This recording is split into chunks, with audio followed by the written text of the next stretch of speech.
Hello and welcome to DC Craze, the Hitchhiker's Guide to Comic Books. And today we're doing a different type of video. It's going to be informational, but it's going to be short. And it's one that I think you guys will be pretty interested in.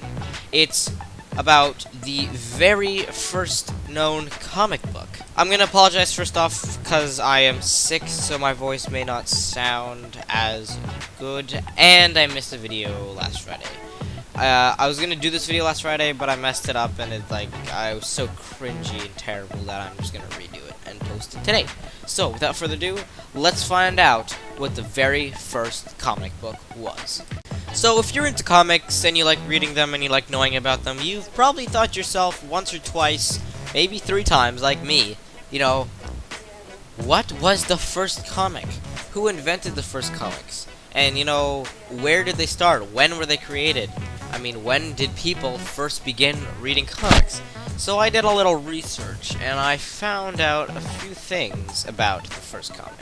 So I figured out that the first comic book strip idea was created by Rudolf Topfer in 1887.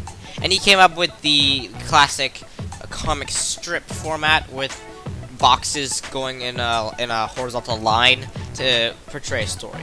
He eventually decided to make the first comic book. Its name was The Adventures of Obadiah Oldbuck. He published it himself in 1837, and by the year 1842, it was the first comic book ever published in the United States. In a brief summary of the beginning of the story, Obadiah finds a lady who he falls in love with and tries to, win her heart, and it doesn't work.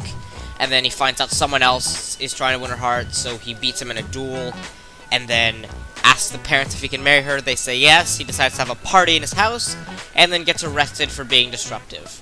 And so, he goes from low to high to very, very low again. So it's filled with plot twists and things like that. And hey, if I got the chance, I would definitely read it. And I'm sure it's worth like millions of dollars now if anyone has a copy, which I doubt they do. It's so old, I doubt anyone actually has a copy of the book.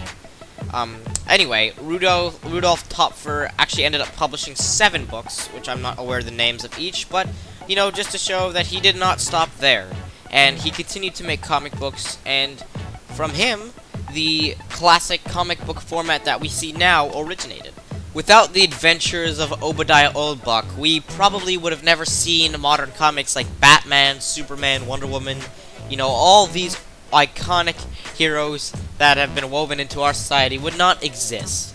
And so that's why I just want to thank Rudolf Topfer for creating the first comic book. Well, thank you all for watching. I hope you guys enjoyed, and maybe you learned a little bit more about comic books and where they originated. So, if you guys like this video, don't forget to give it a thumbs up, a like, a subscribe. Don't forget to share, and make sure that this channel gets as big as possible. I will see you all in the next video.